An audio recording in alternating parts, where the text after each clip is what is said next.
et Hachem Hashira. Il faut toujours chanter à Dieu pour le retard. Des fois, Dieu, l'Éternel, Akadosh Baruch Hu, des fois, il te réserve un salaire. Il te réserve un salaire quand tu fais une mitzvah, quand tu fais une bonne action. Toutes les bonnes actions, elles émanent d'elles, elles émergent d'elles des lumières. Mais toi, tu ne les vois pas. Tu ne les vois pas. Mais il faut savoir qu'en attendant, avant d'avoir le salaire, tu as toujours un salaire.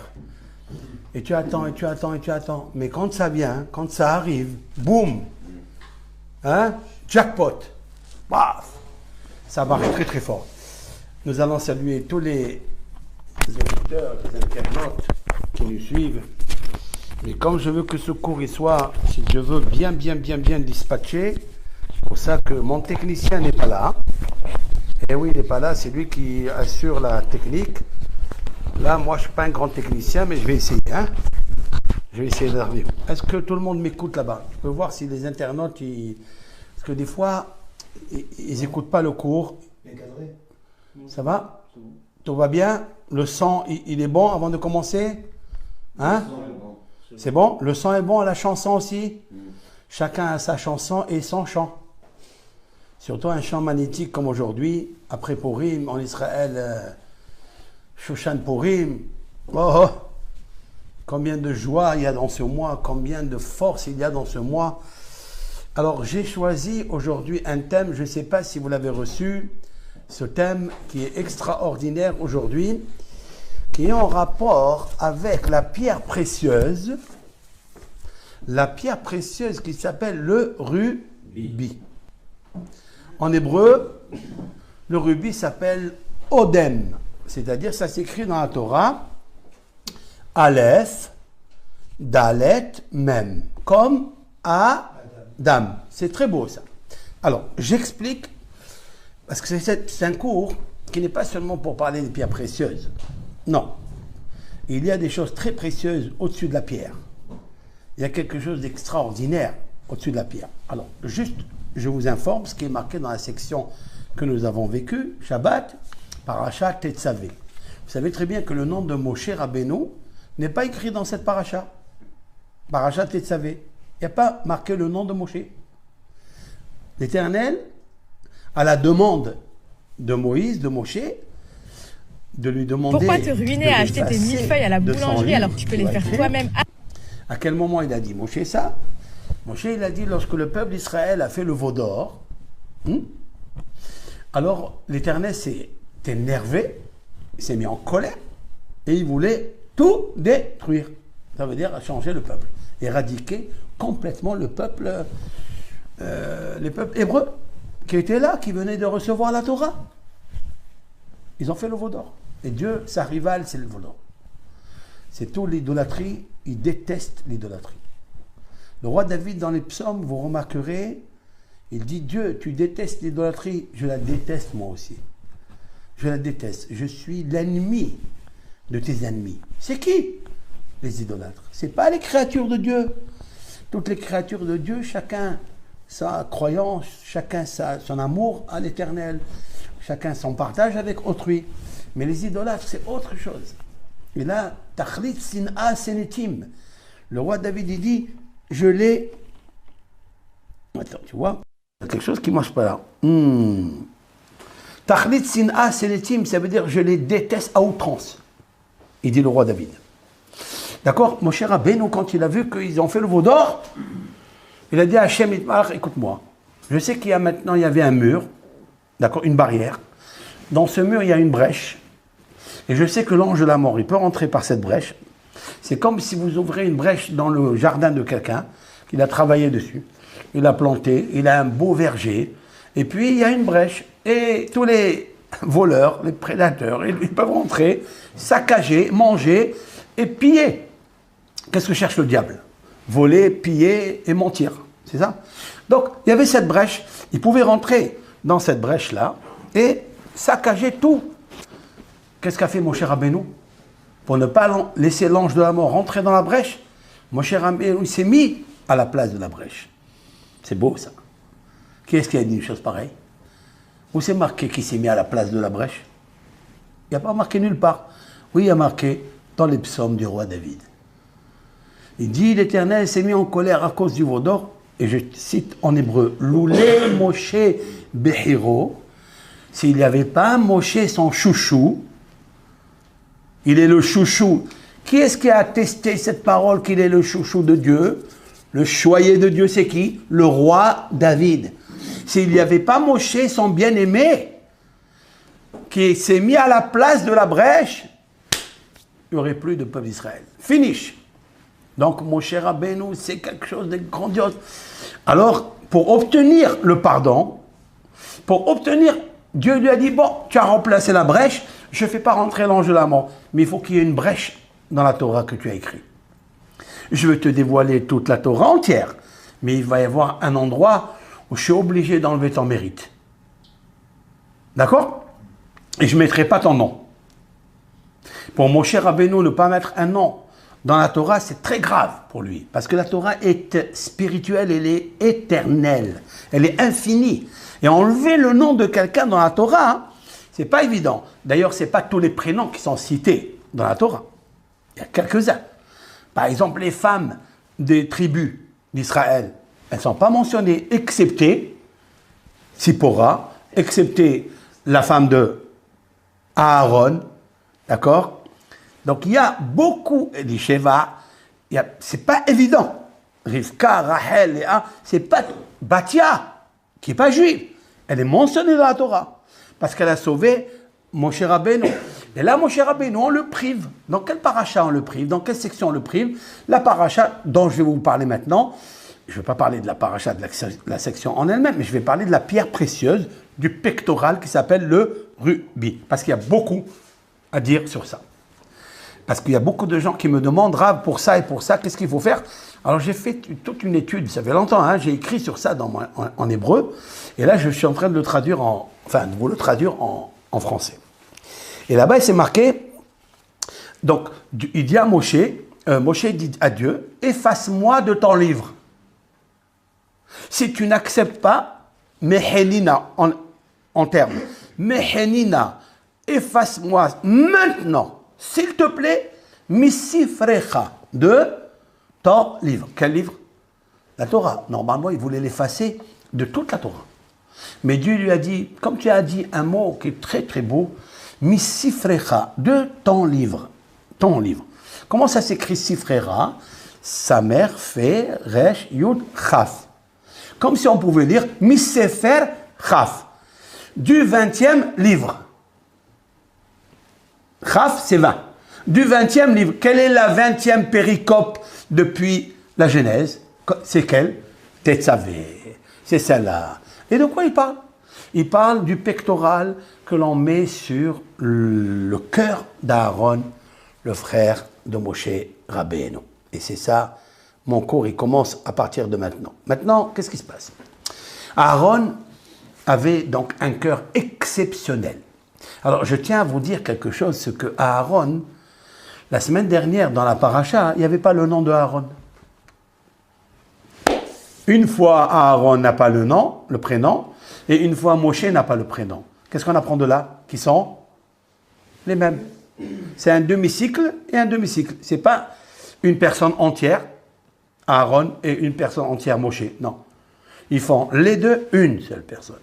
Un demi-cycle et un demi-cycle. Et donc, c'est un miroir. Quand vous êtes un demi-cycle avec l'autre, vous êtes entier. Vous êtes parfait.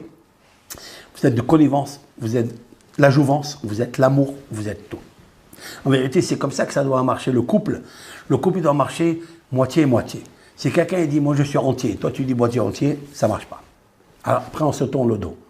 C'est comme Dieu, quand il a créé le premier homme, il l'a créé en deux. C'est-à-dire, c'est à moi. Vous connaissez? Hein? Il a créé dos à dos comme ça.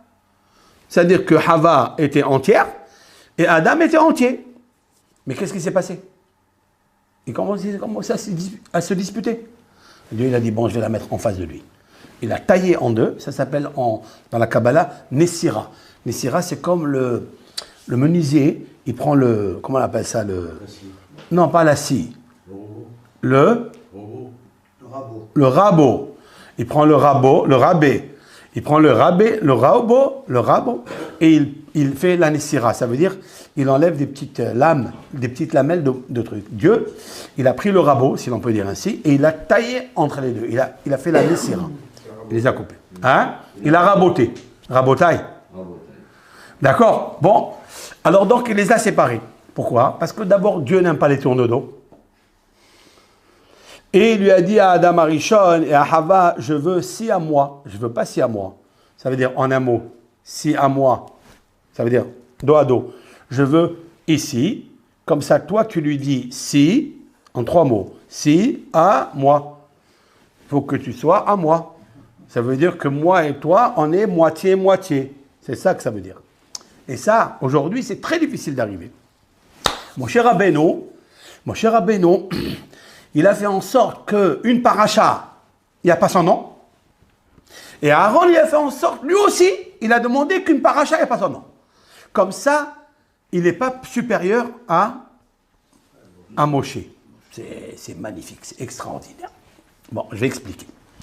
Maintenant, dans le pectoral, il y avait, je vais vous lire le pectoral, qu'est-ce qui est marqué là-bas?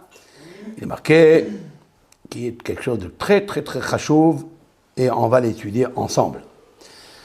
Alors, il y avait ce qu'on appelle Odem, Tour, Odem, Pidda ou Bareket. J'explique. Il y avait ici, d'accord, 4 rangées. Dans la première rangée, il y avait Ruben, qu'on appelait Ruben. La deuxième, donc la première, c'est Odem, ici, face au cœur, ici. Écoutez bien ce cours. Hein. Le Odem, il est là. La première rangée, Odem. Ça s'écrit Aleph, Dalet, Mem. Adam, comme Adam. Je vais vous expliquer pourquoi. Maintenant, ici, Adam. Après, ça, c'est le rubis. Après, tout de suite après, la topaze. D'accord? Elle est là, Shimon. C'est le deuxième fils de Léa. Premier fils de Léa, c'est qui? C'est Ruben. Deuxième fils de Léa, c'est Shimon. Troisième fils de Léa, Lévi. Lui, il était enchâssé sur l'émeraude, couleur verte. Alors, il y a 2 sortes d'émeraude, il y a 2 sortes de rubis. Très important, ça. Le meilleur, alors le rubis, il est rouge, très rouge, mais celui qui est moins teinté, moins rouge, moins soutenu, c'est le meilleur. Je vais vous dire pourquoi. Qu'on ne se pratique pas pour l'avoir dans les mains, dans le doigt. C'est plus que ça. Parce qu'il confère des substances, il confère des puissances médicinales, astrologiques, chance, richesse, tout dedans. On va parler de ça. Donc ça, c'est Adam. Après, vous avez donc Adam, rubis. Après, topaze, ici topaze. Et après, vous avez ici l'émeraude. C'est la couleur verte. Aujourd'hui, je vais me contenter de parler avec vous uniquement de Adam, rubis. D'accord? C'est très, très hachou. Alors, je vais me servir de mon maître dans la paracha, un des grands maîtres dans lequel je m'appuie énormément. Il s'appelle Rabbeinu Behaye. Rabbeinu Behaye ben Asher, c'est-à-dire il a vécu il y a 13e siècle, Moyen-Âge. Il a écrit des livres fantastiques. Et je cite. Je vais vous traduire ce qu'il dit. C'est très important de traduire mot à mot. Tout d'abord par la force et la puissance de l'étude de la Torah. Quand je fais un cours, sachez-le, avant de continuer, sachez que quand je fais un cours, je ne fais pas un cours pour une distraction, ou bien pour montrer la connaissance. Ça ne m'intéresse pas ça. Du tout, du tout. Je fais un cours pour étudier la Torah. Je sais que la plus grande mitzvah, ce que Dieu il veut, c'est l'étude de la Torah. Peu importe qu'est-ce qui sort de là. Étudier la Torah, c'est la plus belle et plus grande mitzvah. Pour celle-ci, cette mitzvah d'étudier la Torah. Même s'il sort aucun conseil, même s'il sort aucune loi, rien. L'essentiel, c'est d'étudier. Ça, c'est ma priorité, c'est la primauté dans ce que je fais. Parce que je sais que dans le traité talmudique de Jérusalem, dans la Mishnah PA, il est marqué, voici, écoutez, voici les commandements que Dieu a donnés, pour lesquels vous avez l'usufruit ici dans ce monde. Ça veut dire vous avez l'abondance dans ce monde, plus le capital qui est réservé dans le monde de l'âme. Parmi eux, c'est quoi? Qui Boudavaem, honorer son père et sa mère. Akhnasat Orhim, faire entrer chez soi les passants et les venants qui ne sont pas de la ville. D'accord? Les Vayat Amet, accompagner un mort à la dernière demeure. Après, Akhnasat Kala, faire entrer une mariée pauvre ou un hatan à la hubsou, le dénuptial. Ce sont des mitzvot qui sont très très importants. Vetalmud Torah keneget kulam. La Mishnah, cette phrase des docteurs de la Mishnah termine et l'étude de la Torah, elle équivaut à tout. C'est-à-dire, vous prenez le commandement de l'honneur de son père, vous faites tous les autres, vous les mettez sur un plateau de balance, oui? Et vous mettez l'étude de la Torah ici, l'étude, il parle de l'étude. Ici, c'est lui qui va contrebalancer tout. Pourquoi? Parce que l'étude de la Torah, c'est une mitzvah très, très, très particulière, l'étude de la Torah. Il dit le Gaon de Vilna, même si j'ai étudié toute la Torah, qui est une Mishnah, une seule loi, et je la répète toute ma vie, j'aurais accompli ma mission. C'est vrai que pour la tête des gens, c'est une révolution, parce que ça sert d'étudier. C'est vrai? Mais j'expliquerai un jour, c'est quoi en fait l'étude de la Torah? Qu'est-ce qu'ils font tous les tzadikim? Alors je vous demande une question. Qu'est-ce qu'ils font tous les tzadikim, tous les hommes pieux, ceux qui étaient justes, ceux qui étaient des grands savants dans l'étude de la Torah? Ils font quoi dans le Gan Eden? Dans le paradis de l'âme, dans le royaume de l'âme, ils font quoi? Ils font quoi? Ils font des mitzvot? Ils accomplissent quoi? L'honneur de son père? Ils se lèvent à la synagogue? Ils étudient la Torah. Voilà, étudier la Torah. C'est pour ça que tous les conseils qu'on donne par rapport au couple, je dis toujours que si le couple ne se met pas à étudier, même peut-être des sujets du couple, mais à étudier dans le livre, c'est beau d'entendre des discours de ça et des conseils de ça, tout ça c'est magnifique, mais c'est pas encore quand tu étudies la Torah. D'ailleurs, le Gaon Rav Shach, c'est lui qui a de traduction très très belle sur la paracha mot à mot avec le Rashi. Le Rashi étant le commentateur, le prince des commentateurs de la Torah. Il dit, il faut étudier Rashi. Et je me suis dit, mais pourquoi? Qu'est-ce que ça a à voir avec le couple? Fais-lui confiance. Pourquoi? Parce que Rashi, il va t'expliquer les choses. Ta tête, ton esprit, il va être pris, il va être saisi par la lumière des textes, par la lumière des commentaires, par la lumière du Midrash. Et c'est ça qui fait oublier, en fait. En fait, de rester ignorant, c'est ça le pire. Même si on donne un conseil, on donne 10 000 conseils. Si tant qu'on ne le fait pas, d'abord, ça ne marche pas. Et en plus, si tu n'étudies pas, il n'y a pas de Ezer Shmaimi. Ça veut dire qu'il n'y a pas d'aide spéciale du ciel. Dieu, il veut l'étude de la Torah. Comme ça. Ça, c'est la devise. On expliquera un jour. Maintenant, je reviens. Quelqu'un m'a dit tout à l'heure pour un malade, c'est ça? C'est qui? Tu peux me dire le nom? Yaakov Ben Esther. Il est où? Il est je sais pas, je peux plus de nouvelles. Mais il est très grave, c'est ça? Grave. Yaakov Ben Esther. Après, donc aussi la bracha pour, des fois chez les mains pour Hannah Bat Esther.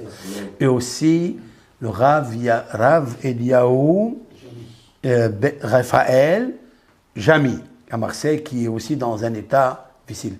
Il y a aussi Ben Kouka, il s'appelle, je crois, la mère, elle s'appelle Kouka. Il y a aussi le président, le trésorier de la synagogue Ismah Yona, qui lui, je pense qu'il s'appelle Atias. Il s'appelle Atias, mais je ne me rappelle pas. On m'a donné des noms, Shabbat, mais je ne me rappelle pas. En tous les cas, ce cours, il est dédié et réservé pour tous les malades d'Israël et pour tous les malades du monde entier. Voilà. Maintenant, écoutez bien. Da, sache. Je cite les mots. Le Rav, avec sa modestie, il dit, donc lui, il a vécu au XIIIe siècle, oui, il dit, sachez que c'est écrit dans les livres scientifiques, Hachmei Teva de l'époque, qui kola avanim haikarot, toutes les pierres précieuses, shehem haikariyot veshashiyot, qui sont essentielles, d'accord, enan elayud bet, il n'y en a que 12. Combien de pierres précieuses vous connaissez-vous? Il y en a plusieurs. Il y a des centaines, il y en a. Mais il dit que tout ça, ce sont que des dérivés. les racines, les essentiels, il y en a 12. Et pourquoi? Vehem avot lechosh ara avanim. Ce sont les pères de tous les autres pierres précieuses. Et tous les autres, ce sont que des dérivés. Alors il dit maintenant, Uma shenatan even odem liroven. La question, elle est, pourquoi on a posé la pierre de Odem, qui est le rubis, dans le nom de Réhouven, pour le personnage Réhouven. Pourquoi? Uma shenatan odem liroven. Al shem shi dimu panav behet bilha kshebilbel isurei aviv. Waouh! C'est rouge, hein? Il dit parce que Ruben, il a fait une erreur, où il a changé lorsque Rachel est décédée. Oui.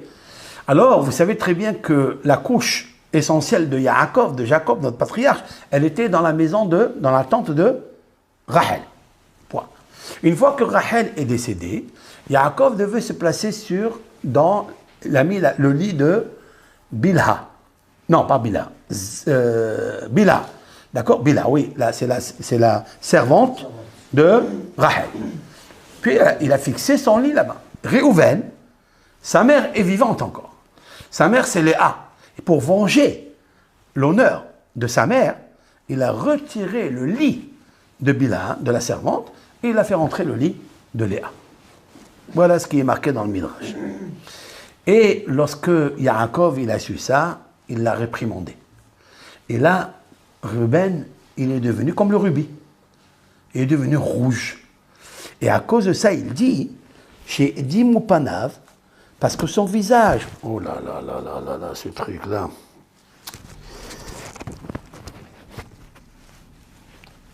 Donc son visage a rougi,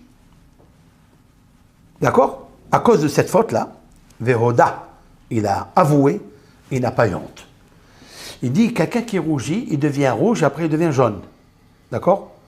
C'est-à-dire, après, le sang, il s'évacue dans tout le corps. C'est pour ça que quelqu'un qui fait rougir son prochain devant tout le monde, il n'a pas une part au monde futur. Il n'a pas de part au monde futur. Pourquoi? Parce qu'il l'a tué. Parce que c'est un criminel. Pourquoi il l'a tué? Parce que le visage, comment il est rouge? Et quand il l'humilie, le rouge, il s'en va, et il vient le blanc ou le jaune. Hein? Il devient jaune, il devient blanc, il devient jaunâtre. Il dit, et où il est parti le sang? Le sang, il est parti dans les os. Et c'est caché dans les os. Donc c'est comme si quelqu'un l'a tué, il a enlevé le sang de quelqu'un. Je vais parler de ça. Attention, je vais parler beaucoup de ça.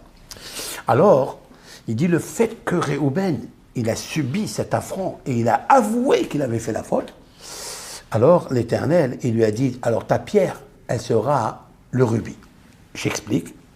Vous savez très bien que le Kohen Gadol, le grand prêtre, pour entrer au sein des saints le jour de Kippour, le jour du grand pardon pour pardonner pour lui, sa maison, pour la maison d'Israël, il rentrait avec le pectoral, afin que Dieu se souvienne des tribus d'Israël, leur nom, leur pierre, pour pardonner. Je veux comprendre quelque chose. Mais je veux comprendre, qu'est-ce que ça a à voir la pierre de Odem, c'est-à-dire du rubis, Adam, qui est au nom de Ruben. Maintenant, je comprends. Le jour de Kippour, il nous faut avoir honte de nos fautes. Nous pratiquons la teshuva, la repentance, par rapport à toutes les actions mauvaises que nous avons pratiquées. Et le jour de Kippour, on dit à Hachem 26 fois pendant 5 prières, on lui dit, l'Éternel, pardonne-nous. C'est l'ahlanu. Et on demande à Hachem, d'accord? 13 fois. 26 fois les 13 principes d'amour et de miséricorde. On lui demande pourquoi? Parce qu'on a honte. On a honte devant toi. Comment on s'habille? En blanc. Pourquoi on s'habille en blanc? De toute façon, on ne mange pas, on n'est pas rouge. Hein? Quand vous mangez, vous avez du sang. Mais là, le jour de Kippour, tu ne manges pas.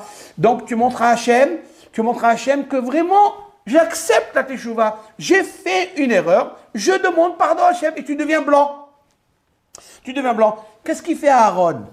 Aaron, il rentre dans le Saint des Saints, là où la Shekhina, la divinité, va descendre une fois par an. Une. Après, il ne peut plus rentrer. Ni avec le pectoral, ni avec rien du tout.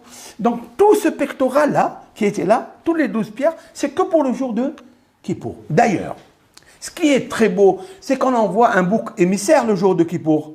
C'est vrai? Et on tenait une langue en tissu, rouge, couleur rouge. D'accord? Et on l'envoyait. Qu'est-ce qu'on faisait de ce bouc émissaire? Il allait dans un endroit qui s'appelle Tsouk. C'est un endroit dans le désert où il y a une montagne. Cette montagne est fait comme ça. Tu vois? Elle a des lames. Toute la montagne, elle est faite en lames. Et lorsqu'on jetait ce bouc émissaire pour pardonner au peuple d'Israël, il se déchiquetait jusqu'à ce qu'il arrivait en bas. Tout le sang se perdait et il devenait blanc. C'est vrai? Comment on savait, nous qui étions dans le temple, comment on savait que le peuple d'Israël a été pardonné? Eh bien, justement, cette langue, avec couleur pourpre écarlate, c'est-à-dire rouge, elle devenait blanche. C'est incroyable. Il y avait un télétransport, une télépathie entre... Mais ça, c'est pas le bon Dieu qui fait ça. C'est incroyable. Pour nous dire quoi? Que même si, il est inversé, que même si tes péchés sont comme le rouge, pourpre, écarlate, je les rendrai blanches comme la neige. Et comment on le voit? S'il ne devenait pas blanc, la langue, hein, la langue, cette langue-là de tissu, si elle ne devenait pas blanche, si elle restait rouge, ils n'étaient pas pardonnés. Et tous les Kippour, toujours, elle devenait blanche. Parce que Dieu, qu'est-ce que ça veut dire? Eh bien, en fait, c'est ça qui est extraordinaire. Écoutez ce cours-là. Et en fait, cette pierre-là, en vérité, elle ressemble à la mandragore. Vous savez ce que c'est la mandragore? Alors, la mandragore, parce que je ne sais pas si j'ai envoyé le titre dans le thème. La mandragore, c'est pas le mandragore, la mandragore, c'est une plante. Ouais. En France, elle n'existe pas. Elle existe au Maroc, en Italie, en Espagne, en Israël, et encore d'autres pays. Tous les pays, en Turquie, en Égypte. Elle pousse seule, sauvage. D'accord? Elle pousse dans les champs. D'accord? Il n'y a pas des tonnes. Elle est très rare. Et vous savez que cette mandragore-là, hein, elle a une faculté. La faculté, c'est que celui qui mange le fruit, parce que qu'est-ce qu'elle est, cette mandragore? La mandragore, elle a des feuilles comme la laitue, d'accord? Elle a des grandes feuilles comme la laitue de 30 cm. 30 cm. Elle peut atteindre 30 cm, d'accord? Les racines à elle sont très profondes dans la terre. Elle va chercher sa nourriture, l'eau. Hein, des fois, elle est dans des champs. Il ne faut pas la planter dans des champs très chauds. Elle aime pas trop humide, mais moyennement humide. Elle aime ça. Et donc, elle donne après des petits fruits. Ce petit fruit, c'est ce qui est extraordinaire, c'est que le fruit, il mûrit et il devient couleur. Alors, elle n'est pas grenat, un peu rosâtre, un peu foncé, mais pas rouge. Et de là, on a déduit que le rubis ne doit pas être couleur rouge pourpre écarlate. Il doit être couleur grenat. Un petit peu grenat, c'est le meilleur. Pourquoi je dis c'est le meilleur? Parce qu'il va conférer des choses extraordinaires. Alors, depuis les temps du monde, hein, les Égyptiens, ils savaient, et la Torah, elle a parlé de ça. Et on va arriver. C'est qu'en fait, le fruit, il est comme un chou, tu vois. Il est à l'intérieur avec, voilà, je vais vous marquer ça, comme s'il est enchâssé. Vous savez, quand on prend un diamant, on le met là, on fait, comment on appelle ça, le support, c'est un support, ok? Non, il a un nom. Très bien. Le support. Le sertissage. Non, le sertissage, c'est quand tu sertisses, pas pareil. Le support de ce fruit, de la mandragore, il a 5 pétales. C'est incroyable. Mais je vais vous dire pourquoi. Parce qu'il y a des secrets énormes. Il a 5 pétales. Et il est dedans. Le goût de ce fruit-là, il est le goût de tomate. Au début, il est un petit peu amer. Et à la fin, il a un goût banane. D'accord? Et à quoi il sert? Il sert à beaucoup de choses. Une femme, une personne qui est ici, dans son cerveau, elle est coincée. grâce à ce fruit-là, quand elle le mange, et d'ailleurs, c'est comme une tomate, elle a des graines à l'intérieur. Si une personne elle a des graines à l'intérieur, d'accord, et elle a un problème dans la tête, eh bien, le fait de commencer, de consommer pas beaucoup, pas exagéré, elle peut avoir, Be'ezat Hashem, elle peut tomber enceinte, elle peut guérir la stérilité de cette femme. Je parle de la mandragore, hein, avec la racine. Alors, ce qui est extraordinaire, c'est que la racine, elle est profonde, elle ressemble à un être humain. Tu as ici un téléphone, là? Tu as un téléphone? Tu prends Google, là, maintenant, et tu cherches, tu marques la mandragore. Je vais vous montrer la photo. Celui qui me trouve le premier, comme ça on voit. La mandragore, vous allez voir. Tu as trouvé? Tu as vu la photo? Non, attends. Non, mais il y a... Oh, tu l'as dépassé là. Tu es parti ailleurs là. Reviens.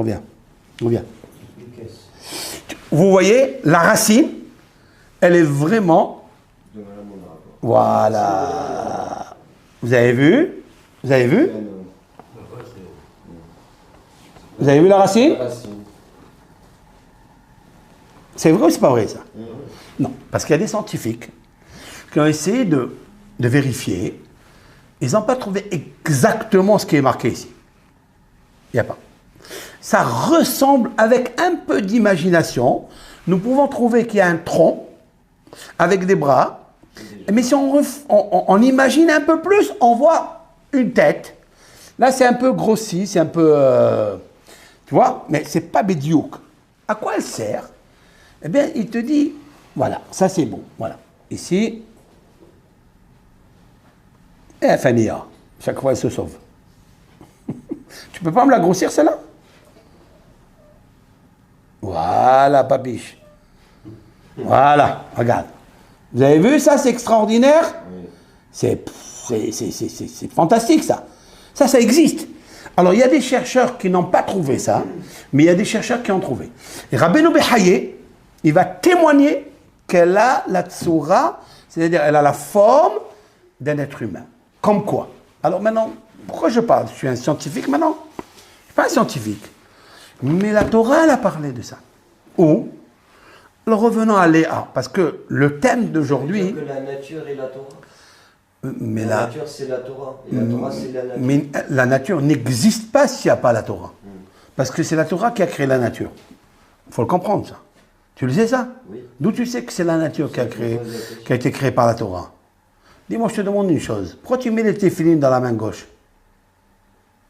Pourquoi? Parce qu'elle est au chômage, alors tu lui mets les téphilines ici? Pourquoi? Parce que tu as la main gauche qui est libre, qui est au chômage, alors la Torah elle dit, alors mets les téphilines. C'est ça? Non. C'est parce qu'il y a marqué dans la Torah qu'il faut mettre les téphilines. Que Dieu l'a créé, la main gauche, la nature de la gauche, pour que tu mettes les téphilines. D'abord, c'est marqué dans la Torah. Et après, Dieu il a créé l'être humain. C'est vrai? C'est comme ça. Donc si Dieu, il a créé la mandragore, c'est parce que dans la Torah, il y a marqué la mandragore. Où c'est marqué dans la Torah? Alors, Léa. Alors, le thème d'aujourd'hui, c'est de parler de beaucoup de choses. C'est de parler de la pierre rubis, de parler de la mandragore, parce que c'est kiff-kiff, c'est mamash otodava. Je vais vous expliquer.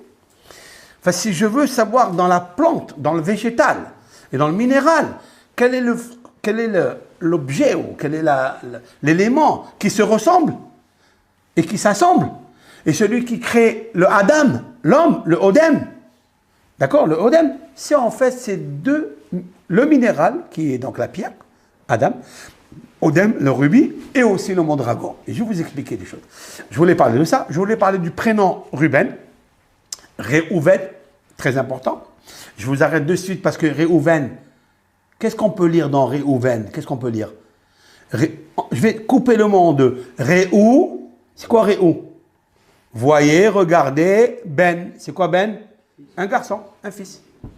C'est pas beau ça? Qui est le premier qui a appelé Réhouven? C'est Léa. Donc je voulais parler du nom Réhouven. Ruben. D'accord? Je voulais parler de Léa, le prénom de Léa qui est très puissant. très puissant. Je vais vous dévoiler des choses magnifiques. Je voulais parler du prénom de David. Pourquoi je parle de David? Est-ce qu'il est dans Adam? Est-ce qu'il est dans Odem, David? Non, il n'est pas. Mais il est dans Doudaïm. Il est dans les mandragores. J'explique. C'est très puissant ça. Alors, vous savez que Léa, elle a eu son premier enfant. Elle a appelé Réhouven.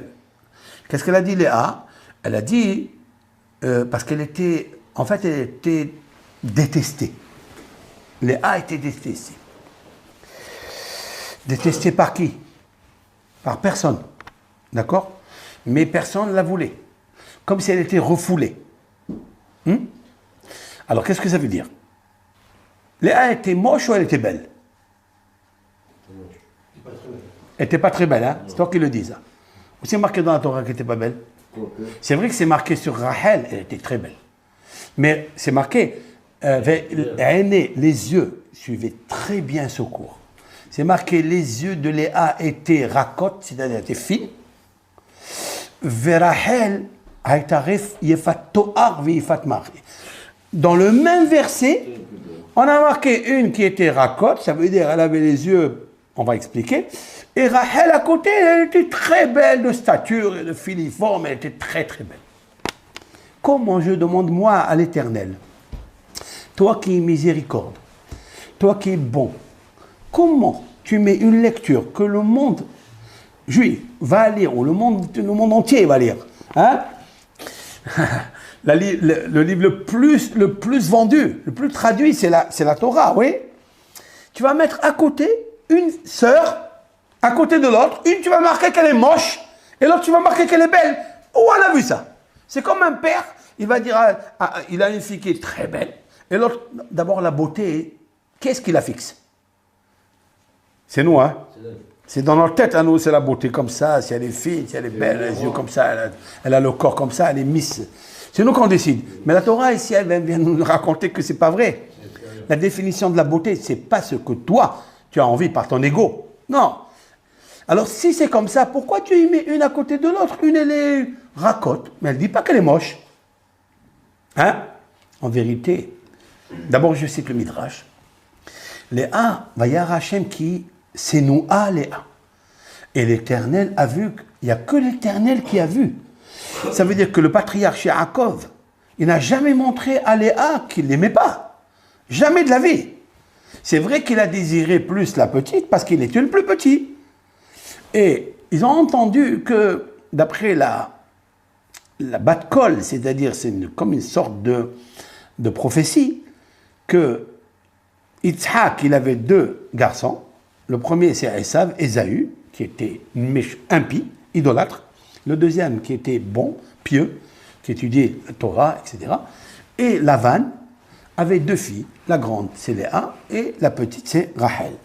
Et ils se sont dit, en fait, vous savez qu'est-ce que c'est une voix céleste? Qu'est-ce que les gens y disent? Si vous voulez savoir des fois si ça va arriver, regardez ce que les gens ils sortent de leur bouche.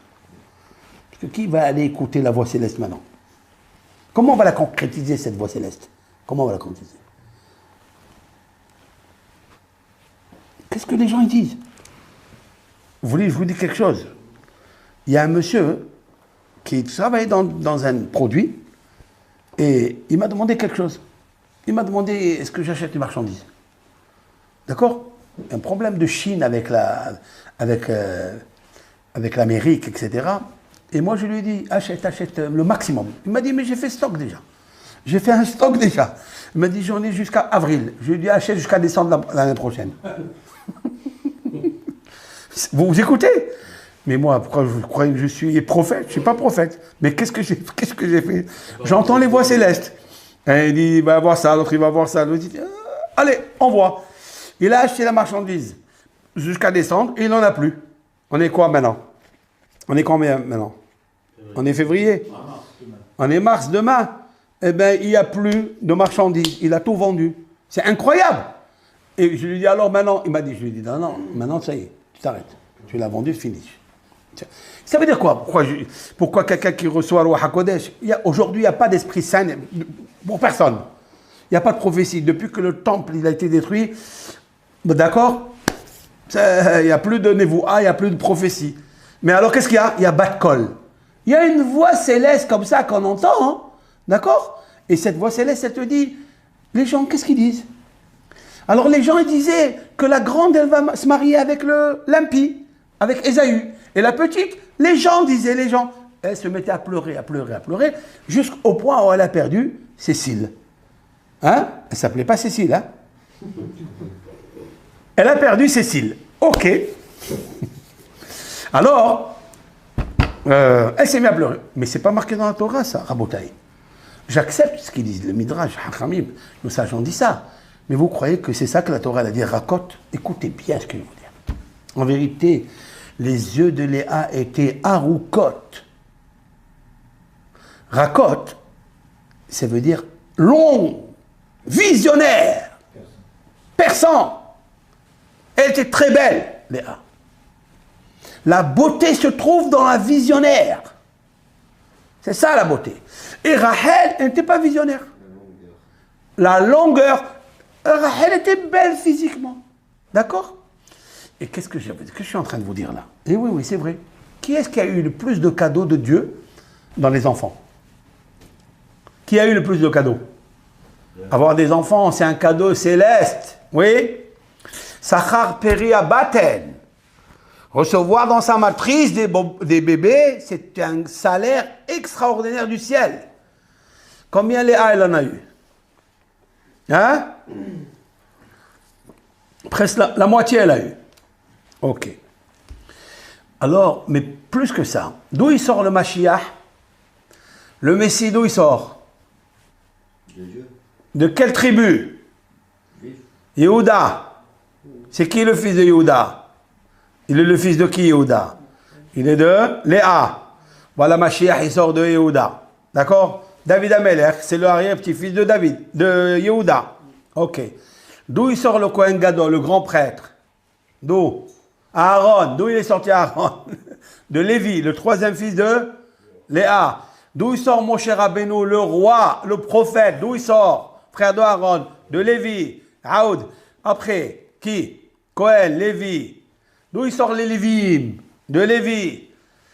Après, Mashiach, Kohen Gadol. Tous les prophètes, ils sont sortis de Kohen Gadol. Le Mashiach, ils sont sortis de qui? De Léa. Donc, les yeux de Léa étaient longueur. Ça veut dire que les bébés à elle, les enfants à elle, vont y perdurer jusqu'à l'avènement messianique. Qu'est-ce qu'elle a eu, Rachel? Quels sont les enfants qu'elle a eu, Rachel? Yosef et Binyamin. Yosef, il a eu quoi? Qu'est-ce qu'il a eu, Joseph? Bon, il était ministre en Égypte, ok, pour un moment. Et après, quels sont les enfants de Yosef qui vont mériter la grande prêtrise, les prophéties? Il n'y a pas. Kohen Gadol, ni Moshe, ni le prêtre, ni... D'où ils sont sortis? De Léa. C'est pas la longueur, ça? Et les yeux de Léa étaient longs. Waouh. Écoutez bien maintenant. Si c'est ainsi, voilà pourquoi Dieu, il va bénir le premier enfant, il s'appelle Réhouven. D'accord? Très bien. Non, en fait, le nom de Léa, en lui-même, il est très puissant. Comment ça s'écrit Léa? Celles qui sont natives, celles qui s'appellent Léa, elles ont une grande chance. Très grande chance. Tout d'abord, c'est la Lamed Aleph He, il y a la lettre He, il y a la lettre 5 dedans. Je pourrais comprendre quelque chose d'extraordinaire, tout de suite. Elle a Réhouven. Combien de lettres il y a dans Réhouven? Le premier enfant, combien de lettres? 5. Oui? Le mandragore que Réhouven a trouvé dans le champ. Vous savez? Dans la Torah, c'est marqué. Et voici, lorsqu'est venu l'été, où on fait la vendange ou la cueillette du blé, et voilà que Réhouven a trouvé les mandragores dans le champ. Et il les a amenés à sa mère, Léa. Alors Rachel lui dit, s'il te plaît, donne-moi un peu de mandragore. Et c'est avec ça que elle a vendu la couche qu'elle avait avec, comment il s'appelle, son mari. Elle a vendu le mandragore à Yaakov. Et elle a eu un enfant qui s'appelle Yosef. Mais dans la couche que Léa elle a achetée par Yaakov, il est né un enfant qui est le 5e enfant, qui s'appelle Issachar, le salaire. Combien de lettres il y a dans Issachar? 5 lettres. Il a trouvé Réhouven et mandragore. Combien de pétales il y a dans la mandragore? 5. Vous comprenez ce qui se passe là? Maintenant, écoutez bien. Écoutez bien. Comment s'appellent les mandragores? Ça s'appelle Dodaïm. Comme ça, ils s'appellent. Vous écoutez? Doudaïm. Qu'est-ce que c'est Doudaïm? L'amour. Doudaïm, c'est, vous allez trouver dans le Cantique des Cantiques des dizaines de fois les Chadodi, Ani les Dodi, à moi pour mon bien-aimé, Hadoudaïm nat noureah, la mandragore a donné une belle odeur, une grande odeur, parce qu'elles ont une forte odeur. La mandragore, la boule de la mandragore, elle a une odeur très très agréable. Hadoudaïm nat noureah.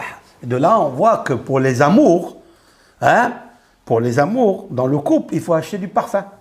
Parce que les doudaïm, ils ont un grand réah. Il faut acheter, je ne sais pas, Samsara, si elle s'appelle Sarah. Si tu t'appelles Sam. Si toi tu t'appelles Sam et elle Sarah, Samsara. D'accord? Moi, j'aime acheter Kenzo. Pourquoi Kenzo? Parce que j'ai dit ça, c'est ma femme. Kenzo. Celle-là, c'est ma femme. Ça veut dire, donc les doudaïm, il y a... Alors maintenant, écoutez bien. Léa, Réhouven, doudaïm. Waouh. Waouh, waouh, waouh. Ruben, c'est le nom de Adam. Le premier Adam, ça veut dire que Adam, c'est le premier homme du monde. Réhouven, c'est le premier fils de Léa. Donc Léa, elle a une longueur d'onde très longue, très longue, très longue, très longue, très longue. C'est pour ça qu'elle réussit. Mais pourquoi elle réussit? C'est ça qu'on va voir. Très beau.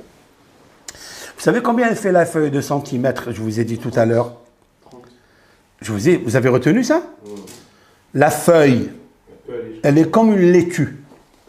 Sauf que la laitue, elle est lisse. Et la feuille de mandragore, elle est un petit peu granulée. Un tout petit peu. Au début, quand elle naît, elle est un peu granulée, mais après, elle s'étale jusqu'à 30 cm. Waouh! Comment on appelle la lettre dans le chiffre de l'alphabet fait le 30? Lamed. Lamed, c'est 30. C'est vrai? Par quelle lettre commence le nom de Léa? Lamed. Parce que c'est 30. Après, vous avez le hé. Donc ici, j'ai 30 cm de la feuille. J'ai 5 pétales, c'est le hé. Et qu'est-ce qui reste? Léa. Qu'est-ce qu'il y a? Aleph, c'est quoi? Odem. C'est le rubis. C'est le Adam. Vous comprenez? C'est le Adam. Alors, qu'est-ce qu'on fait avec ça? Je traduis d'abord le Rabbeinu Behaye, je continue. Rabbeinu Behaye, j'ai fait toute une préface pour arriver à ce qu'il veut dire là. Ça veut dire que celui qui veut que sa femme reste tranquille, il faut lui acheter un beau rubis. Vous n'êtes pas capable de faire ça? David. Jusqu'à quand? Alain, capable. Moi, j'ai acheté un rubis à ma femme. Alors, je vais vous dire pourquoi il sert. Vous avez vu que Léa, elle a été détestée. Et Dieu, il lui a donné 6 enfants. Et que des craques. D'où il est sorti Sachar, le 5e enfant? C'est le 5e enfant. C'est beau. Les 5 pétales, grâce au mandragore. Et vous allez... D'où il est sorti David Améler? D'où il est sorti le roi David? De Yehuda. Yehuda, c'est le roi d'Israël. D'accord? Combien de lettres il a Yehuda? Il a 5 lettres. Qui l'a fait sortir? Il a fait sortir David. Donc David, il est relié avec Léa. Il est relié avec Yehuda. Comment s'appelle David en hébreu? Dalet, Vav? Dalet. Ça fait combien? Non. Dalet, ça fait 4. Et Vav, ça fait 6. Et Dalet, ça fait 4. 4 et 6, 4, ça fait 14. 4 et 1? 5 pétales. Combien de livres il a écrit David Améler? 5 livres dans le Tehillim. Tout est là. Grâce à qui? Grâce à Léa. Pourquoi? Parce que Léa, elle a su demander à Dieu. Elle a remercié Dieu. Elle savait faire la prière. Léa, c'est une fonceuse. Elle va, vous savez, elle a une lettre qui est très très grande. La plus haute de l'alphabet, c'est vrai? C'est le lamed. Mais Rachel aussi, elle a le lamed. Rachel. Sauf que Rachel, c'est à la fin. Et Aléa, c'est au début. C'est quoi ça? Vous dire, il y a ici quelque chose de fabuleux à vous dévoiler. Mais je continue d'abord. D'accord? Alors il dit le Rav, Hoda, donc Reuven, il est enchâssé sur la pierre du Odem, parce que elle s'appelle à Even Azot Nikra Rubin. C'est un Rav du XIIIe siècle, Rabotai, c'est pas aujourd'hui. XIIIe siècle. Il dit où on peut trouver le rubis si on veut aller le chercher, où ça pousse. Il dit dans des endroits particuliers, spécifiques, dans la mer. Il se trouve. Veusel Agadol. Il dit le rubis, c'est un gros rocher. C'est un gros rocher. Ça veut dire que ceux qui savent où il se trouve, au Motso, il dit, et on le trouve, comment on va chercher les mines d'or et les mines d'argent? Et vous savez que l'or et l'argent, il est enfui dans la terre, dans la roche. Ouais. Après, on extrait, on enlève les impuretés, etc. Il dit la même chose pour le rubis.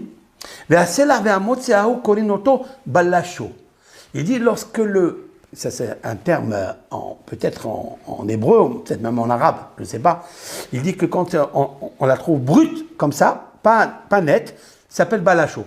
Verovino ou balacho, il dit le robino, ça veut dire le rubis. Et ce terme-là, c'est la même chose. Sauf que celui-là, il est pur et celui-là, il est.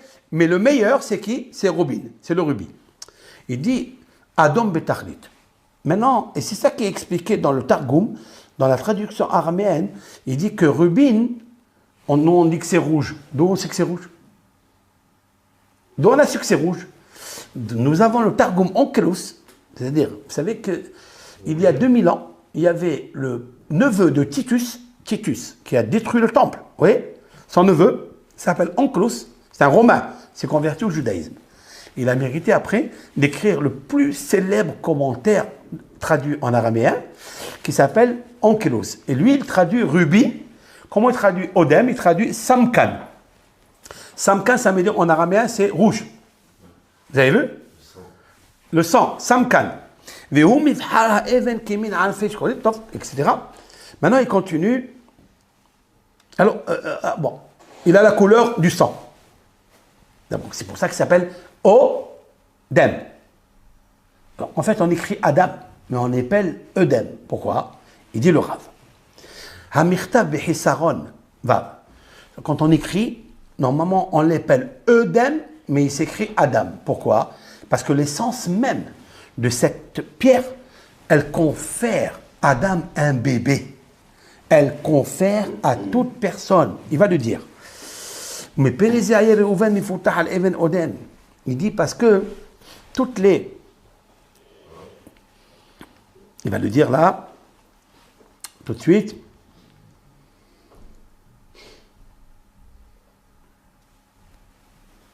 Usgulato. C'est quoi Sgula? La vertu de cette pierre. Chez Kol Isha, toute femme, chez Nos Ato, qu'elle le porte sur elle.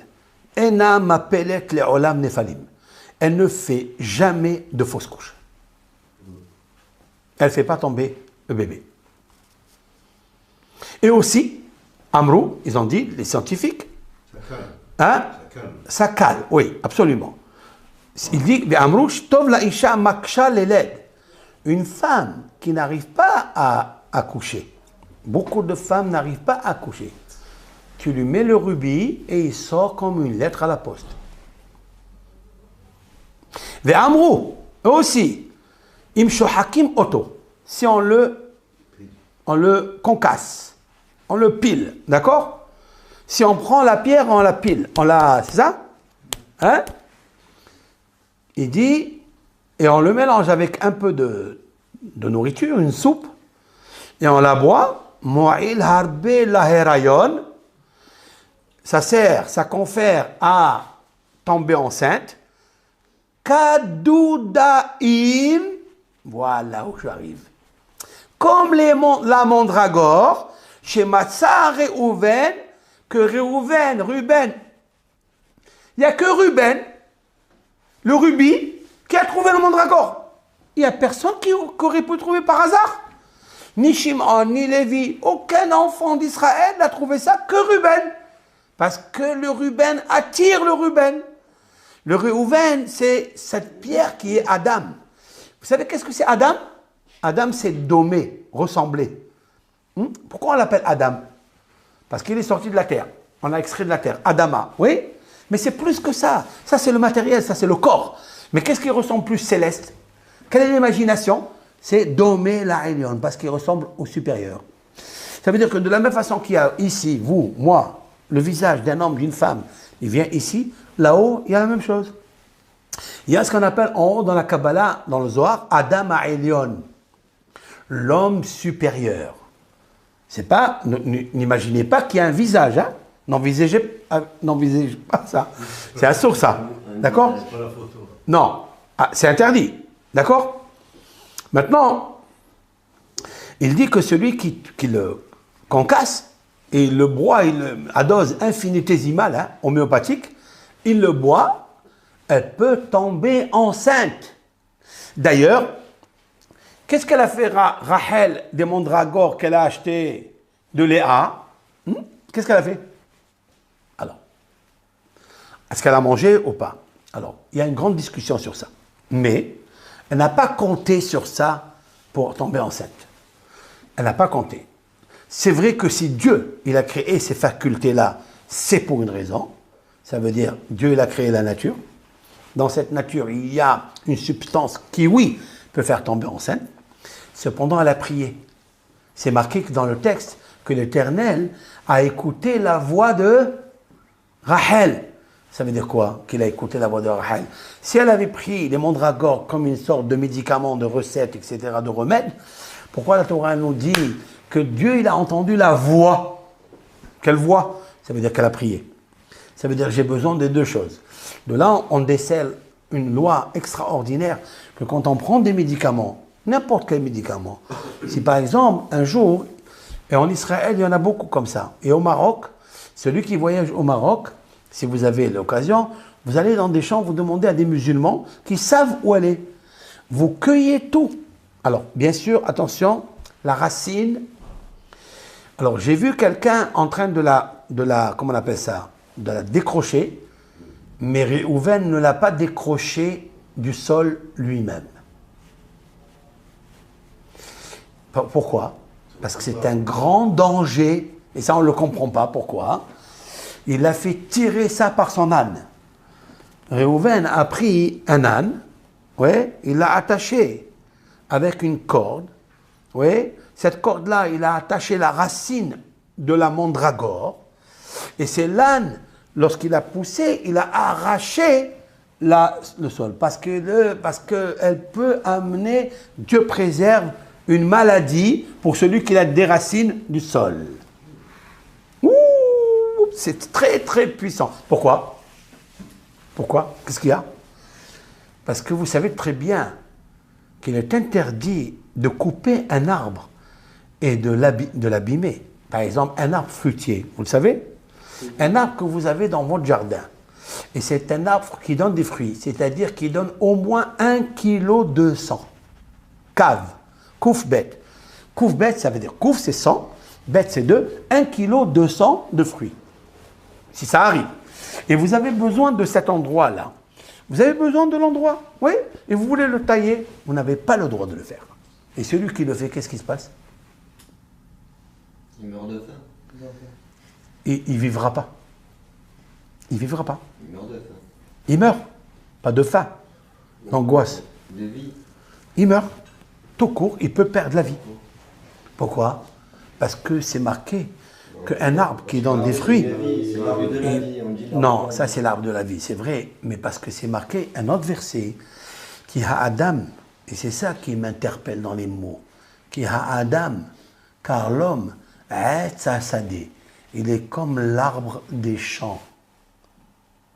Vous écoutez? L'arbre des champs qui est comme Adam.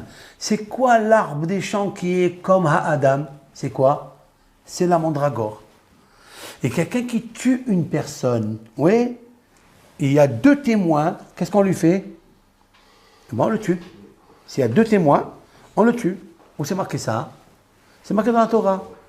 C'est marqué Shofer dam ha'adam ba'adam damo yishafer ki betzel Elohim bara et ha'adam. Je traduis. Il y a beaucoup de dames ici, hein? On joue à l'échec là. Shofer dam ha'adam. Je traduis. Celui qui verse le sang de l'homme. Ça veut dire Shofer dam ha'adam ba'adam. Ba'adam, ça veut dire lorsque 2 témoins hommes étaient en train de voir que monsieur X a tué X. Il lui a versé son sang. Oui. Il dit, alors lui aussi, Damoï Shafer. Lui aussi, son sang, il doit être versé. Maintenant, s'il n'y a pas de témoins, il y a beaucoup de personnes qui ont enlevé le bébé qui était dans le ventre.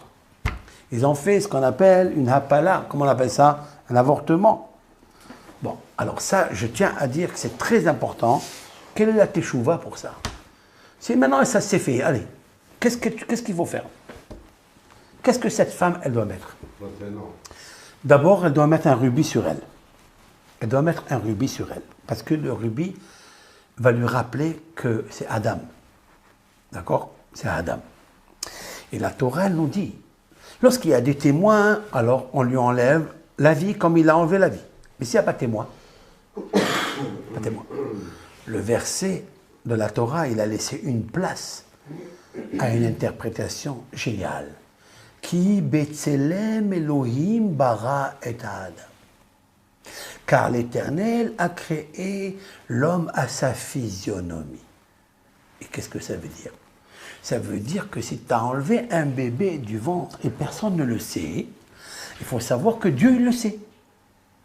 Et quand Dieu il le sait, eh ben, tu vas être réprimandé pour ça. Alors, quelle est la réparation pour ça? La Torah, immédiatement, elle a versé un passouk. Qu'est-ce qu'elle a dit? Elle a dit, il faut se multiplier, il faut amener des enfants au monde. Et si quelqu'un il a fait ça avant, quand elle était jeune, elle a fait ça. Et maintenant, elle n'est plus en mesure de donner des bébés. Qu'est-ce qu'elle fait? Elle aide pour réparer la faute initiale.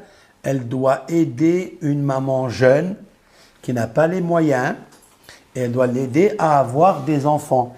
Vous comprenez? Pour ramener le Tselem Elohim, ramener la partie du Tselem Elohim qu'il a perdu. Je vais vous raconter une histoire vécue que la femme m'a racontée. C'est pas une femme, elle est connue dans l'histoire qui raconte ça. Mais moi, je l'ai vue, je l'ai entendue de mes propres oreilles. C'est une femme qui est balanite, c'est-à-dire elle s'occupe du mikvé des femmes. C'est-à-dire qui fait entrer le mikvé en femme. Et un jour, elle m'a dit qu'elle avait un film à regarder. Elle a dit, le film, il est arrivé, le film. Elle était là-bas dans le mikvé à recevoir une femme de 1, 2, 3, après c'était tard. Et il y avait une qui est arrivée en retard. Mais l'heure où l'autre est arrivée en retard d'un quart d'heure, c'était le moment où elle voit comment on appelle ça, un film. Elle aime une série, je ne sais pas de quoi, de film. Hein? Un passage. Un quoi? Un passage. Un passage. Ah, les passages, là. Ce qu'elle a fait, les passages. Alors, elle lui a dit, non, madame, je ne peux pas. Ça y est, il fallait venir avant. Ils se sont un petit peu disputés. L'autre, elle est partie. Elle n'a pas fait le mikvé. Elle n'a pas fait le mikvé. Et puis, elle a eu des rapports avec son mari, normalement, parce que son mari, il a zigouille. Si elle ne fait pas le... On lui a dit, je suis partie. Et elle ne voulait pas. Mais, vous savez, le Yisrara, il est grand. Il faut supporter jusqu'au lendemain. Et l'autre, elle a fait une grave erreur. Très grave erreur. Elle pouvait attendre un quart d'heure. Elle n'a pas attendu un quart d'heure. Bon, on oublie cette histoire. Et puis, la femme, cette femme-là, qui est partie, elle a eu un bébé, petit garçon. Et puis ce garçon, il a grandi. Et un jour, il était dans la moto. Ça veut dire qu'il a 15 ans, 16 ans, il était en moto. Et puis cette femme-là, qui était la balanite, oui, celle qu'il n'a pas reçue, elle sortait d'un endroit et lui, pof, il l'a écrasé, il l'a tué. C'est incroyable ça. C'est quoi ça? C'est quoi ça? Il n'y avait pas témoin. Il n'y avait aucun témoin. Chauffeur d'ama Adam, celui qui verse le dam d'un homme, Adam, lorsqu'il y a deux témoins, alors on lui punit. On lui dit, toi tu as ôté la vie d'un homme, alors on t'enlève ensemble. Ok. Mais, qui Betselem Elohim, la Torah dit quelque chose. C'est quoi Betselem Elohim, c'est quoi? Avec la physionomie céleste, Dieu a créé Adam, l'homme. Ça veut dire quand il n'y a pas de témoin, comme dans ce cas-là, il n'y avait pas de témoin. Mais il y a le Tselem Elohim. C'est quoi Tselem? Le mot physionomie, mais ça vient du mot Matslema. C'est quoi Matslema? Caméra. Tselem, c'est caméra, c'est une caméra. Nous avons un visage caméra avec Dieu. C'est le même. Si l'on peut dire ainsi, attention, hein. Faut pas imaginer. Ça veut dire Dieu nous a fait à son image. Qu'est-ce qu'elle fait la caméra toute la journée? Elle capte des images. Qui Betselem Elohim. Dieu, il avait une caméra au-dessus de cette femme. Et donc, qu'est-ce qu'il a fait avec le Khou? Il a fait. Si j'étais moi à sa place, j'aurais conseillé de comment réparer. C'est justement, elle aurait évité, bien sûr, quand je dis j'étais à sa place. Ça veut dire, voilà, parce que bon, après il y a eu un petit souci avec la fille, etc. C'était la même chose. Et bien, au Hachem, je lui ai donné un conseil qu'elle a évité beaucoup de choses, de mauvaises. Mais quel est le conseil qu'il faut donner? Il faut donner un conseil d'aider des femmes pour accoucher, oui, pour accoucher des enfants. Par exemple, il y a des femmes jeunes qui sont stériles, d'accord? Aider à avoir des enfants, d'accord? Pour ramener l'âme à Adam, la ramener. Maintenant, je vais terminer parce que le cours il est long, mais je vais vous dire quelque chose de très vrai, très très vrai.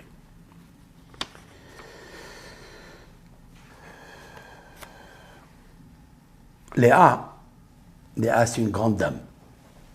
Elle a donné Réhouven, elle a donné Shimon, Lévi, Yehuda, elle a donné Aaron, elle a donné Moshe, Myriam, Yocheved, tous les grands qui sont restés très très loin. J'ai pris le nom de Léa. Elle a donné David, le roi David, oui. Elle a trouvé les Doudaïm, oui, les Doudaïm. Qu'est-ce qu'il y a dans le mot Doudaïm, si on veut bien savoir? Qu'est-ce qu'il y a dans le mot Doudaïm? Vous avez le nom de David dedans, ouais, et vous avez M. Il reste le nom de M, la maman, la mère de David. Waouh! Qu'est-ce qu'il y avait avec la mère de David? Le roi David, dans le psaume 51, il dit quelque chose de bizarre. Il dit Ubehet yehematni imi. Et avec la faute, avec la chaleur, ma mère, elle m'a conçu. C'est quoi ça? En vérité, Ishaï, il pensait que c'était la servante. Parce qu'il ne voulait plus avoir de rapport avec sa femme, avec Nitzevet. Il ne voulait plus. Pourquoi il ne voulait plus? Il dit, il n'est pas juif. Tout le monde dit qu'il n'est pas juif, jusqu'à qu'il lui est rentré dans la tête. Ishaï dit, d'où il est sorti Ishaï? Il est sorti de Ruth. Et Ruth, elle était moabite. Mais nos sages ont dit, le Moabite, c'est-à-dire l'homme Moab de Moab, lui, il est interdit. Mais la Moabite, elle est permise. Mais ce n'est pas tout le monde qui était d'accord avec ça. Ça veut dire que beaucoup de rabbins, des grands juges, ils disaient, non, même la Moabite, elle est interdite. Donc Ishaï, il a fait beaucoup d'enfants, mais avant de sortir David, il a dit, je ne veux pas. Il dit, peut-être que je vais faire sortir encore des péchés, je vais faire des péchés. Il n'a pas voulu. Et il a commandé sa servante. Et sa servante, elle était tellement fidèle avec sa maîtresse, elle est partie dire à Nitzevet, Nitzevet c'est la femme de Ishaï, elle lui a dit, écoute, ce soir, normalement, je dois être avec Ishaï. Mais c'est toi qui vas entrer à ma place. Très bien. On va s'imaginer comme ça, ok? Maintenant, Ishaï, sa tête, elle est avec qui? Sa pensée, elle est avec qui? Avec qui? Avec la servante. Mais le corps, avec qui elle est? Avec? Très bien. Et Réhouven. Ça c'est d'accord. Ishaï, il était avec la tête avec la servante, mais en vérité, avec son corps, il était avec sa femme. Yaakov avec nous.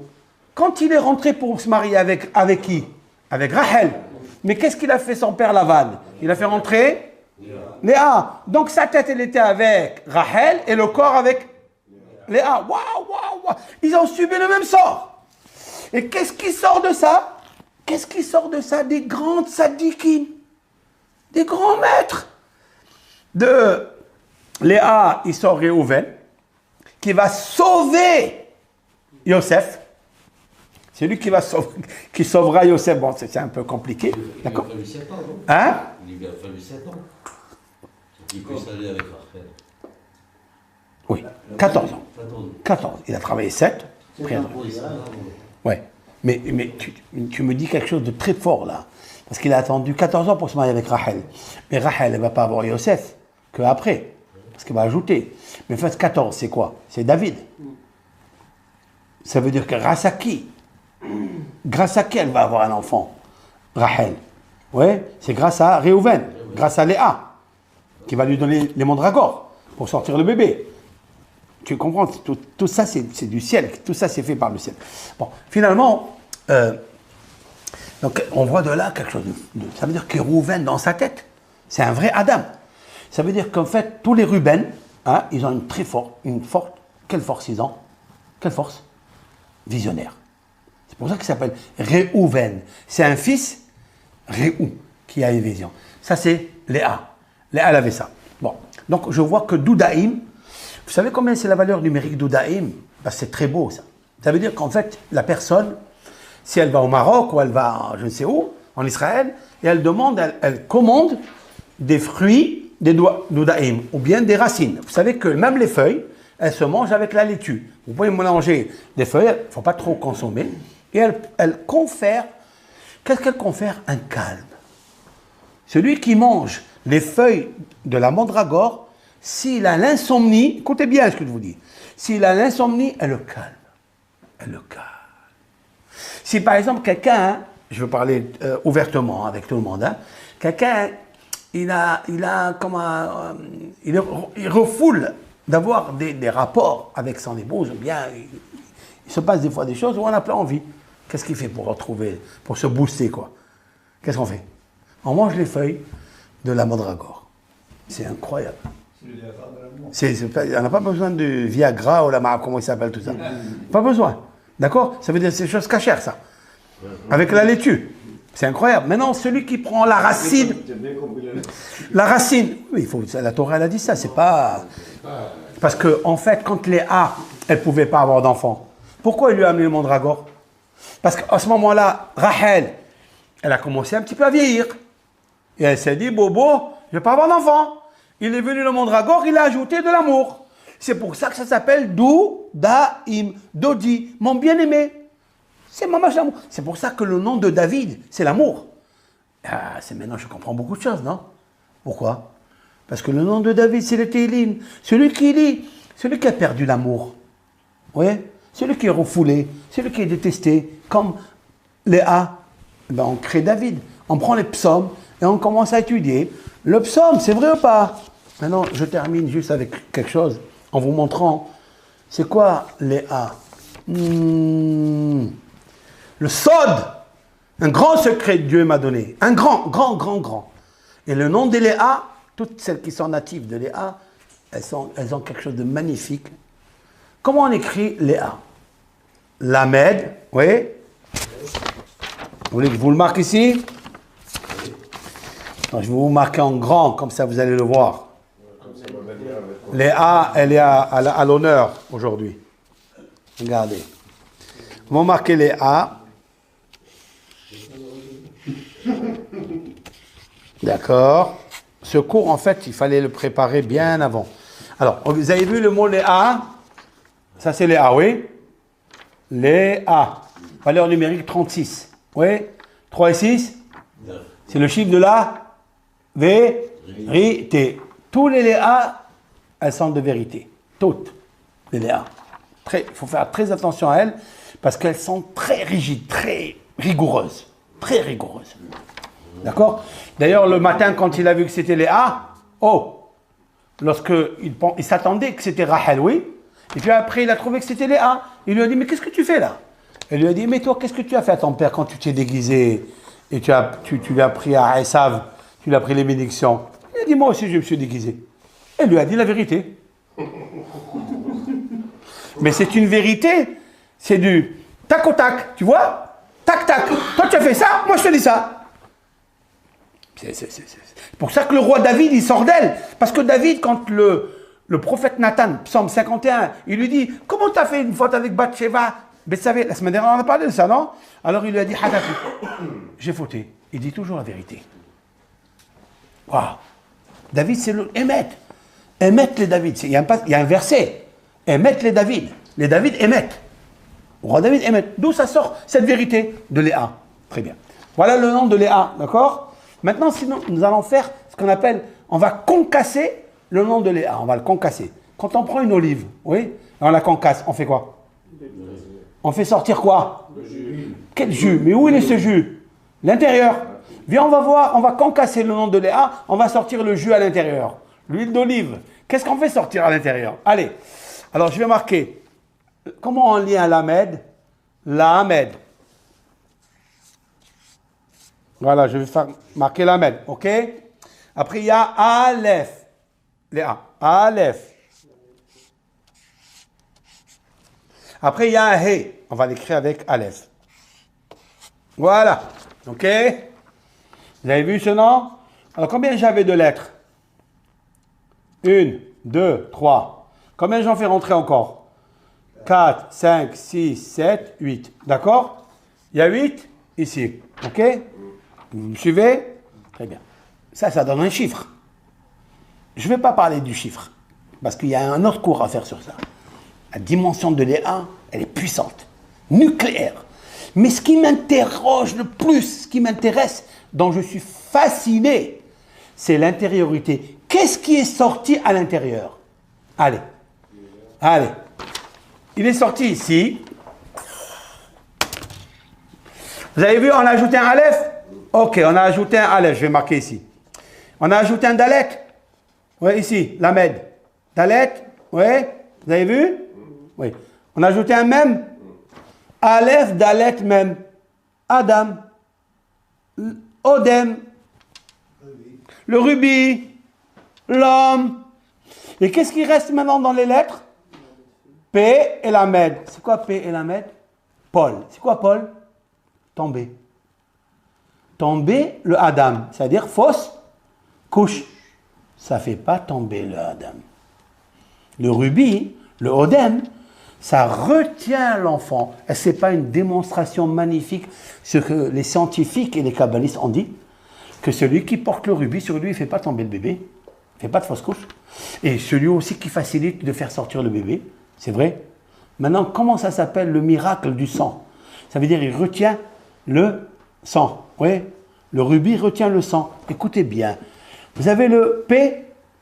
Oui, P. Vous me suivez? Là. P. Vous avez vu? Oui. Ouais.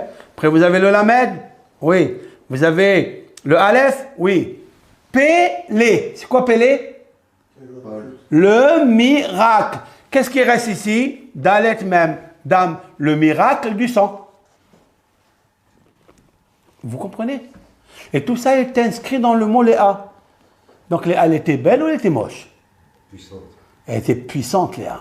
Elle est très puissante. Et c'est ça qui est très, très, très beau. Et là, c'est ça qui est extraordinaire. Vous savez que la valeur numérique, comme je vous ai dit, c'est 191. 191, oui. 191. Si je vais au psaume, très très beau ce psaume-là, je vais aller dans le psaume, mais pas ce soir, on va terminer. Là, la valeur numérique de 191, c'est le verset dont je vous ai parlé tout à l'heure. Dam ha-adam ba-adam damo ishafer. Dam, le sang. Ba-adam, l'homme. Ba-adam, sang. Damo, le sang. 2 fois le sang, 2 fois Adam. Ça veut dire que la valeur numérique de Léa, c'est elle qui retient le sang. Vous comprenez? Elle ne verse pas le sang. Très hachouf, très important. Et là, je vous dis quelque chose de magnifique. Je vais vous terminer quelque chose de très beau.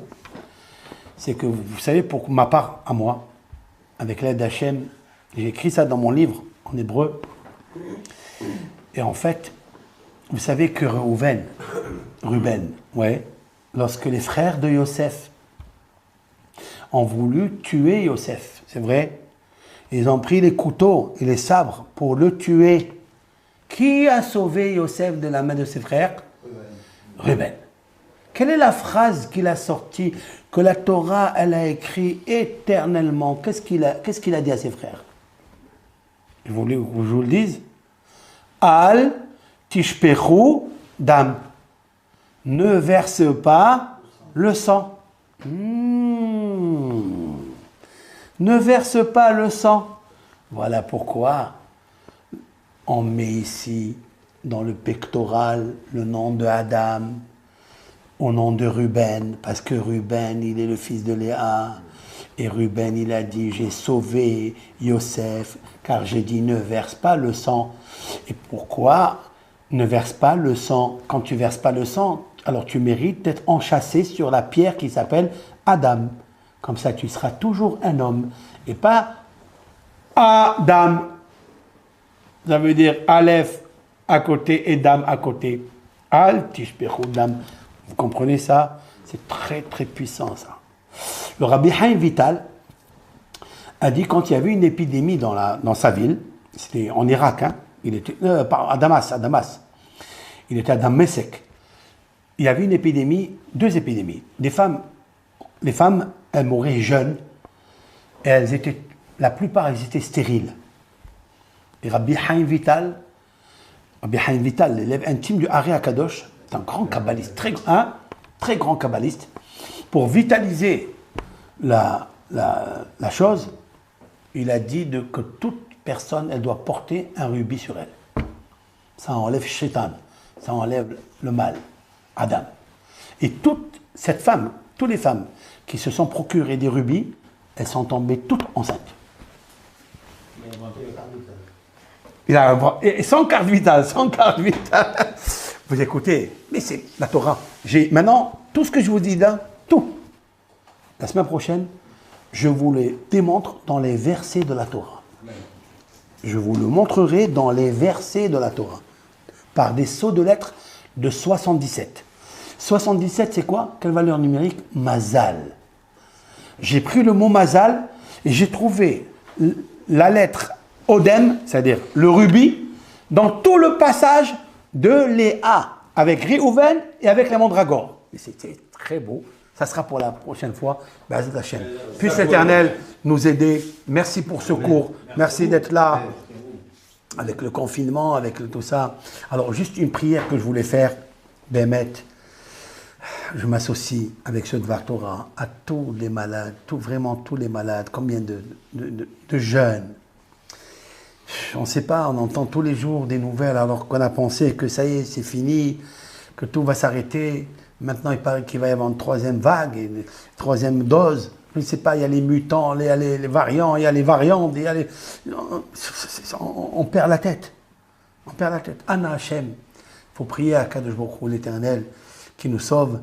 Je dirais à tous ici de réciter le psaume. Je tiens. Hein, à toutes des personnes qui m'écoutent là, d'accord, qui me voient, le psaume 13. Le psaume 13, c'est un très beau psaume. Je crois qu'il fait, si je ne me trompe pas, il fait 55 mots. Il n'est pas tellement long. Et là-bas, il y a une phrase qui dit « Ad ana Adonai tishkaheni netzach » Le roi David, l'Éternel, jusqu'à quand tu vas m'oublier éternellement? Ad ana tishkaheni Hashem. Ad ana, jusqu'à quand? Miséricorde, ô Dieu, mon Dieu. Tishkaheni, tu m'oublies, netzach, à jamais. Pourquoi tu m'oublies? Ouais. Vous savez, j'ai pris le mot doudaïm, regardez là. J'ai pris le mot doudaïm. Le mot doudaïm. Et je l'ai concassé. J'ai obtenu une valeur numérique 1092. Oui? 1092. Doudaïm, les mandragores, la mandragore, il me donne ce verset-là. Ad anna Hashem tishkaheni lisa. C'est Léa. Léa, quand elle était souffrante pendant 7 années. 7 années, elle a souffert lorsque Yaakov dit je vais me marier avec Rachel. Et il lui envoie des cadeaux. Vous savez les cadeaux qu'il lui a envoyés comme ça, des cadeaux à Rachel. Et Léa Mskina, elle était là en train de souffrir. Elle dit à Dieu, Ad anna, jusqu'à quand tu vas m'oublier? Il y a des femmes qui sont foulées, ils sont jetées. Prenez le psaume Yud Gimel. C'est quoi Yud Gimel? C'est combien? 13. Valeur numérique, Ahava, amour. Je ne veux pas être refoulé. Je ne veux pas être rejeté. Je veux pas, j'ai un enfant, 2 enfants, après ça y est. On dirait une serpillère, on dirait ça y est, je ne peux plus. Voilà, Dieu préserve. Hein? La femme, c'est Bat Israël. Il ne faut pas qu'elle soit refoulée. Parce qu'on dit, ah, elle n'est pas jeune, elle n'est pas avec ça. Attention. À 7 ans, elle a souffert, elle a dit, Anna Hashem, jusqu'à quand l'Éternel, tu vas m'oublier? Elle priait ça. Qu'est-ce qu'elle a trouvé? Les Doudaïm, l'amour. Elle a trouvé les Doudaïm, valeur numérique 1092. C'est très beau, ça, c'est très beau. Et donc, elle a trouvé l'amour, et elle a trouvé le bonheur, elle a tout trouvé par la prière. Psaume 13.